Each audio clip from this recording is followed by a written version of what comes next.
जिस बात का डर था हुआ भी वही। चीन में फैला घातक वायरस HMP अब भारत पहुंच गया है। चीन के बाद अब इस वायरस के लक्षण भारत में भी मिले हैं।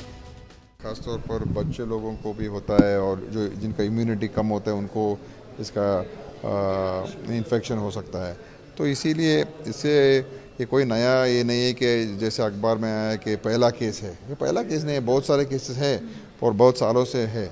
तो और जिसको भी उतना सीरियस फेटलिटीज़ भी नहीं है इसमें। This is not a new, नया वायरस नहीं है। चाइना में जो है वो क्या है, वो उसका डिटेल्स गवर्नमेंट ऑफ इंडिया को मालूम है। लेकिन इनका जो जिसको हुआ है वो कहीं बाहर नहीं गए, इधर के लोग ही हैं और कहीं बाहर गया ट्रैवल करके इधर नहीं आए हैं। तो अभी तो we should not get worried too much. Karnataka में 2 बच्चों में HMP संक्रमण पाया गया। 3 महीने की बच्ची और 8 महीने के बच्चे में संक्रमण मिला है। सरकार ने इस मामले की पुष्टि की है और अब सवाल ये कि आखिर ये वायरस कैसा है और इसका असर कैसा है। HMPV एक तरह का सामान्य स्वास्थ्य वायरस है।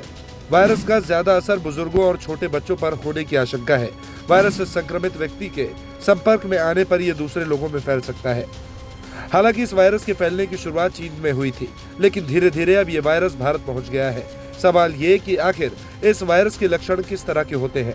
आमतौर पर इसमें खांसी, बुखार, नाक बहना या बंद होना और गले में खराश शामिल है। कुछ व्यक्तियों को सांस लेने में तकलीफ हो सकती है।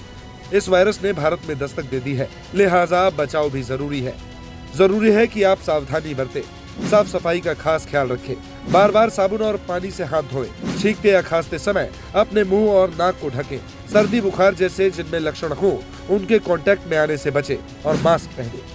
चीन में ह्यूमन मेटान्यूमो वायरस के बढ़ते प्रकोप को देखते हुए भारत अभी से सतर्क है और स्थिति पर कड़ी नजर रख रहा है।